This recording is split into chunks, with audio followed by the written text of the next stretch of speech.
নমস্কাৰ, এই মুহূৰ্তত আহি পৰিছে অসমবাসী ৰাইজখনে কেইবাটাও গুৰুত্বপূৰ্ণ খবৰ। অসমৰ লাখ লাখ ধনী দুখীয়া পৰিয়ালৰ বাবে এটা ডাঙৰ খবৰ। অৰ্থাৎ অহা 10 তাৰিখে অৰুণোদয় আঁচনি 3.0 জৰিয়তে মহিলাসকলৰ বেংকত সোমাব 3,000 টকা। কিন্তু এই টকা কোনসকল মহিলাই লাভ কৰিব, লগতে কাৰ কাৰ নাম কৰ্তন হ'ব, লগতে এইকেইটা কাম কৰক নহ'লে নাপাব অৰুণোদয় আঁচনিৰ টকা। লগতে গেছ চিলিণ্ডাৰক লৈ এটা ডাঙৰ আপডেট আহিছে। 30 জুনৰ ভিতৰত এইটো কাম কৰক নহ'লে নাপাব গেছ চিলিণ্ডাৰ। লগতে কৃষকসকলৰ বাবে এটা ভাল খবৰ, চৰকাৰে দিব হাজাৰ হাজাৰকৈ টকা। কিন্তু এই টকা কোনসকল কৃষকে লাভ কৰিব, কেনেকৈ লাভ কৰিব, হবিয়েক জানিব এইটো ভিডিঅ'ৰ মাধ্যমত। গতিকে ভিডিঅ'টো সম্পূৰ্ণকৈ চাওক আৰু ভালদৰে বুজি লওক। তবলক ভিডিঅ'টো আৰম্ভ কৰোঁ। আৰু আজিৰ প্ৰথমটো খবৰ হৈছে ৰাজ্যৰ লাখ লাখ ধনী দুখীয়া মধ্যবিত্ত পৰিয়ালৰ বাবে এটা ডাঙৰ খবৰ। আজি মুখ্যমন্ত্ৰী ডক্টৰ হিমন্ত বিশ্ব শৰ্মাই অৰুণোদয় আঁচনি 3.0 লৈ কৰিলে বিৰোধ ঘোষণা। অৰ্থাৎ অৰুণোদয় আঁচনিৰ জৰিয়তে কোনসকল মহিলাই 3,000 টকা লাভ কৰিব, লগতে কাৰ কাৰ নাম কৰ্তন কৰিব, নতুন কেইবাটাও আপডেট আহিছে। পোনপ্ৰথমতে আপডেটটো এবাৰ চাই লওক। অৰুণোদয় আঁচনিক লৈ ডাঙৰ ঘোষণা। ঘৰে ঘৰে যাব চৰকাৰী বিষয়া, সোমাব নতুন হিতাধিকাৰীসকলৰ নাম। ঘৰে ঘৰে যাব চৰকাৰী বিষয়া, অৰুণোদয় আঁচনি 3.0 হিতাধিকাৰীসকলৰ। হিতাধিকাৰীসকলক পুনৰ পৰীক্ষণ কৰা হ'ব বুলি ঘোষণা কৰিছে মাননীয় মুখ্যমন্ত্ৰী ডক্টৰ হিমন্ত বিশ্ব শৰ্মাই। সোমাব নতুন হিতাধিকাৰীসকলৰ নাম অৰুণোদয় আঁচনি 3.0। হিতাধিকাৰীসকলৰ তালিকাত হ'ব পাৰে ডাঙৰ সাল সলনি বুলি মুখ্যমন্ত্ৰীয়ে ঘোষণা কৰিছে। লগতে যোগ হ'ব নতুন নিয়ম, অৰ্থাৎ নতুন নিয়মেৰে লাভ কৰিব 3,000 টকা মহিলাসকলে।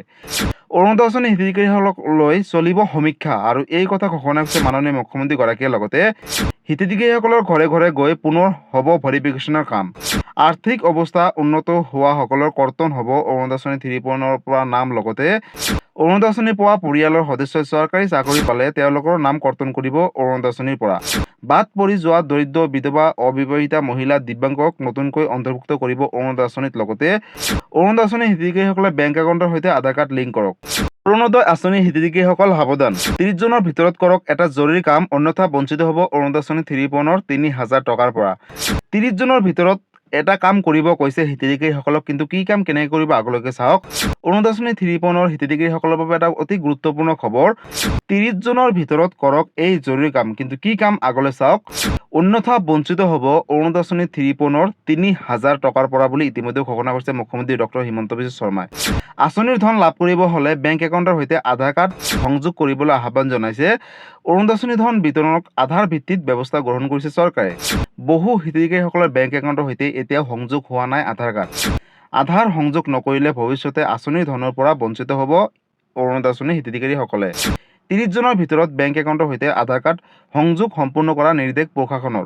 সংযোগ প্ৰক্ৰিয়াত সমস্যা হ'লে পৌৰসভা বা বিডিএ কাৰ্যালয়ত গৈ যোগাযোগ কৰিব পাৰিব। লগতে অৰুণোদয় আঁচনিৰ বাবে ধন নিৰ্বিচ্ছিন্নভাৱে পাই থাকিবলৈ নিৰ্ধাৰিত সময়ৰ ভিতৰত শেষ কৰিবলৈ আহ্বান জনাইছে। অৰ্থাৎ 30 জুনৰ ভিতৰত যদি আপোনালোকে বেংকৰ লগত আধাৰ কাৰ্ড লিংক নকৰে, তেনেহ'লে আগষ্ট মাহৰ অৰুণোদয় আঁচনিৰ 3,000 টকাৰ পৰা আপোনালোকে বঞ্চিত হৈ থাকিব। কাৰণ ইতিমধ্যে অসমৰ মাননীয় মুখ্যমন্ত্ৰী ডক্টৰ হিমন্ত বিশ্ব শৰ্মাই ঘোষণা কৰিছে যে অহা আগষ্ট মাহৰ প্ৰথম সপ্তাহৰে পৰা অৰুণোদয় আঁচনি লাখ লাখ হিতাধিকাৰীসকলৰ বেংক একাউণ্টত ডিবিটি যোগে এই টকাসমূহ প্ৰেৰণ কৰা হ'ব। কিন্তু তাৰ বাবে তেওঁলোকে বেংক একাউণ্টৰ সৈতে আধাৰ কাৰ্ড লিংক কৰিব লাগিব 30 জুনৰ ভিতৰত। আৰু 30 জুনৰ ভিতৰত যদি লিংক নকৰে, তেনেহ'লে আপোনালোকে নাপাব টকা। কিয়নো 30 জুনৰ ভিতৰত লিংক কৰিলে নতুনকৈ চৰকাৰে জুলাই মাহত এটা লিষ্ট প্ৰকাশ কৰিব। যিসকল হিতাধিকাৰীসকলৰ নাম সেই লিষ্টখনত আহিব, তেওঁলোকে আগষ্ট মাহত লাভ কৰিব টকা। লগতে বহু হিতাধিকাৰীসকলৰ নাম কৰ্তন কৰিব বুলি ইতিমধ্যে মুখ্যমন্ত্ৰীয়ে ঘোষণা কৰিলে, আৰু আপোনালোকে গম পালে কাৰ কাৰ নাম কৰ্তন কৰিব। গতিকে অৰুণোদয় আঁচনিক লৈ এইটো এটা ডাঙৰ আপডেট আছিলে। এই ভিডিঅ'টো ৰাজ্যৰ সকলো মহিলাৰ মাজলৈ শ্বেয়াৰ কৰি দিব।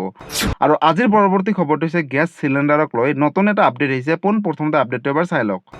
গ্ৰাহকসকল সাৱধান, 30 জুনৰ ভিতৰত কৰিব লাগিব এইকেইটা কাম, নহ'লে চিৰদিনৰ বাবে বন্ধ হ'ব LPG চিলিণ্ডাৰ। LPG গ্ৰাহকৰ বাবে এটা অতি গুৰুত্বপূৰ্ণ খবৰ। ঘৰুৱা ৰন্ধন গেছ ব্যৱহাৰকাৰীসকলৰ বাবে এটা অতি জৰুৰী সতৰ্কবাণী। সমগ্ৰ দেশৰ গেছ গ্ৰাহকসকললৈ চৰকাৰ আৰু কোম্পানীৰ তৰফৰ পৰা ডাঙৰ নিৰ্দেশনা। এটা ভুলৰ বাবে চিৰদিনলৈ বন্ধ হ'ব পাৰে আপোনাৰ গেছৰ ৰাজ সাহায্যৰ টকা। প্ৰতিগৰাকী বৈধ LPG গ্ৰাহকসকলে EKYC কৰাটো বাধ্যতামূলক। EKYCৰ অন্তিম সময় হৈছে 2026 চনৰ 30 জুন। এই তাৰিখৰ ভিতৰত নকৰিলে বিপদত পৰিব গ্ৰাহকসকল বুলি ইতিমধ্যে চৰকাৰে ঘোষণা কৰিছে। লগতে EKYC নকৰিলে গ্ৰাহকসকল ভুৱা ঘোষণা কৰি বন্ধ কৰা হ'ব ৰাজসাহায্যৰ ধন। ৰাজসাহায্যৰ বাবে বৰ্তমান গেছ চিলিণ্ডাৰৰ ক্ৰয় মূল্যত ডাঙৰ সকাহ পাইছে গ্ৰাহকসকলে। গ্ৰাহকক জৰুৰীভাৱে প্ৰক্ৰিয়া সম্পূৰ্ণ কৰাৰ আহ্বান জনাইছে এজেঞ্চীসকলে। কেনেকৈ কৰিব ঘৰুৱা ৰন্ধন গেছৰ EKYCৰ কাম। আৰু নিজৰ গেছ এজেঞ্চিলৈ গৈ বায়োমেট্ৰিক বা আধাৰৰ জৰিয়তে কৰিব পাৰিব EKYC প্ৰক্ৰিয়া।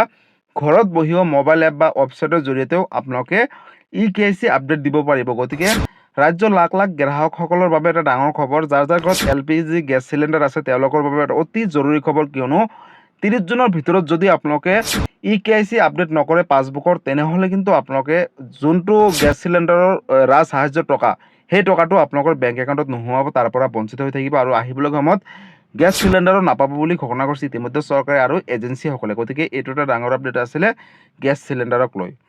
আৰু আজিৰ পৰৱৰ্তী খবৰটো হৈছে ৰাজ্যবাসীৰ বাবে আন এটা ডাঙৰ খবৰ, বিশেষকৈ কৃষকসকলৰ বাবে এটা অতি গুৰুত্বপূৰ্ণ খবৰ। কাৰণ চৰকাৰে নতুন এটা আপডেট দিছে যে কৃষকসকলক এইকেইটা কাম কৰক আৰু লাভ কৰক PM কিষাণ যোজনাৰ টকা। আপডেটটো চাই লওক। কৃষক পঞ্জীয়ন নকৰিলে নাপাব টকা, কিন্তু কৃষক পঞ্জীয়ন কেনেকৈ কৰিব? ইয়াতে চাওক, প্ৰথমতে প্ৰয়োজনীয় নথিপত্ৰ, আধাৰ কাৰ্ড, নিজৰ নামত থকা খেতি মাটিৰ জমাবন্দী, আধাৰৰ সৈতে সংযোগ মোবাইল নম্বৰ। আপোনালোকৰ এই তিনিটাকৈ নথিপত্ৰৰ প্ৰয়োজন হ'ব কৃষক পঞ্জীয়ন কৰিব হ'লে। আৰু কৃষক পঞ্জীয়নটো ক'ত কৰিব, কেনেকৈ কৰিব? কৃষক পঞ্জীয়ন ক'ত কৰিব চাওক, নিকটতম সামূহিক সেৱা কেন্দ্ৰ অৰ্থাৎ CSC চেণ্টাৰ দোকানলৈ গৈ অনলাইনৰ মাধ্যমত কৃষক পঞ্জীয়ন কৰিব পাৰিব। দ্বিতীয়তে নিজৰ এলেকাৰ গাঁও প্ৰধানৰ সৈতে যোগাযোগ কৰিও আপোনালোকে কৃষক পঞ্জীয়ন কৰিব পাৰিব। লগতে তৃতীয়তে স্থানীয় সহায়কৰ দ্বাৰাও আপোনালোকে কৃষক পঞ্জীয়ন কৰিব পাৰিব। লগতে 4 নম্বৰত স্থানীয় কৃষি সম্প্ৰসাৰণৰ সহায়ক যিসকল আছে তেওঁলোকৰ জৰিয়তেও আপোনালোকে কৃষক পঞ্জীয়ন কৰিব পাৰিব।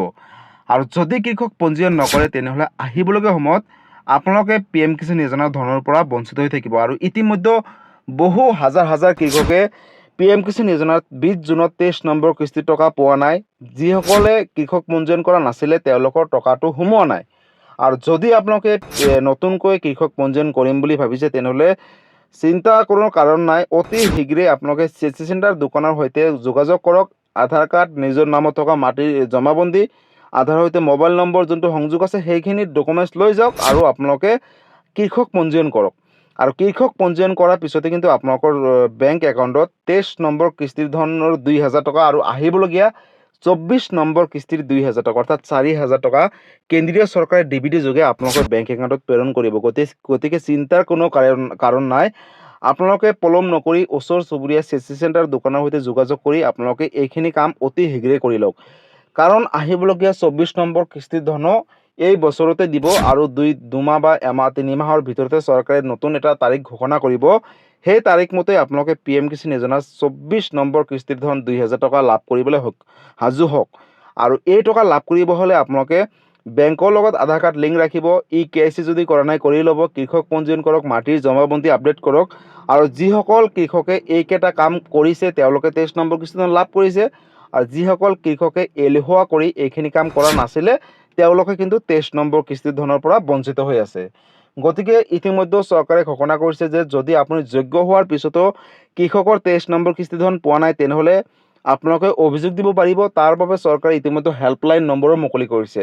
আৰু ইতিমধ্যে মই এটা ভিডিঅ'ৰ জৰিয়তে হেল্পলাইন নম্বৰটো ৰাজহুৱা কৰিছোঁ, ভিডিঅ'টো চাই ল'ব যদি চোৱা নাই। আৰু সেই ভিডিঅ'টোৰ জৰিয়তে হেল্পলাইন নম্বৰ দুটা আপোনালোকে ছেভ কৰি ৰাখিব। যিকোনো সময়তে আপোনালোকে ফোন কৰি অভিযোগ দিব পাৰিব আপোনালোকে কিহৰ বাবে বঞ্চিত হৈ আছে। তাৰ বাবে আপোনালোকৰ প্ৰয়োজন হ'ব ৰেজিষ্ট্ৰেশ্যন নম্বৰ। ৰেজিষ্ট্ৰেশ্যন নম্বৰটো আপোনালোকৰ ওচৰত নিশ্চয় আছে PM কিষাণ যোজনাৰ। সেই ৰেজিষ্ট্ৰেশ্যন নম্বৰৰ জৰিয়তে আপোনালোকে অভিযোগ দি আপোনালোকৰ যিখিনি সমস্যা আছে সমাধান কৰি ল'ব পাৰিব। গতিকে দেশৰ লাখ লাখ কোটি কোটি কৃষকৰ বাবে এটা অত্যন্ত জৰুৰী খবৰ। যদি আপুনি এগৰাকী যোগ্য কৃষক হয় তেনেহ'লে আপোনালোকৰ বাবে এটা সুখবৰ। মই যিকেইটা কথা ক'লোঁ এইকেইটা কাম কৰি লওক আৰু আহিবলগীয়া 23 নম্বৰ কিস্তিৰ ধনৰ 2000 টকা আৰু 24 নম্বৰ কিস্তিৰ ধনৰ 2000 টকা মুঠ 4000 টকা লাভ কৰিবলৈ সক্ষম হ'ব। গতিকে পলম নকৰি অতি শীঘ্ৰে এইকেইটা কাম কৰি লওক আৰু আহিবলগীয়া PM কিষাণ যোজনাৰ ধন লাভ কৰক। লগতে বন্ধু বান্ধৱীসকল যদি PM কিষাণ সন্মান নিধি যোজনাক লৈ কিবা সুধিবলগীয়া বা জানিবলগীয়া আছে বা পইচা কিয় পোৱা নাই, আপোনালোকৰ কিবা সমস্যা আছে, আপোনালোকৰ বেনিফিচিয়াৰী ষ্টেটাছত কিবা খেলি মেলি হৈ আছে, আপোনালোকে মোক কমেণ্ট কৰি জনাব, মই নিশ্চয় ৰিপ্লাই দিবলৈ চেষ্টা কৰিম। গতিকে বন্ধুসকল আজি আছিলে এইটো এটা ইনফৰ্মেটিভ ভিডিঅ' আৰু গুৰুত্বপূৰ্ণ খবৰ। ভিডিঅ'টো চাই কেনেকুৱা পালে, যদি ভাল পালে চেনেলটো নতুনকৈ আহিছে চেনেলটো ছাবস্ক্ৰাইব কৰিব, লাইক কৰিব। কিবা সুধিবলগীয়া বা জানিবলগীয়া আছে আপোনালোকে মোক কমেণ্ট কৰি জনাব, মই নিশ্চয় ৰিপ্লাই দিবলৈ চেষ্টা কৰিম। লগতে এই ভিডিঅ'টো ৰাজ্যৰ সকলৰ মাজলৈ শ্বেয়াৰ কৰি দিব। ধন্যবাদ। জয় আই অসম।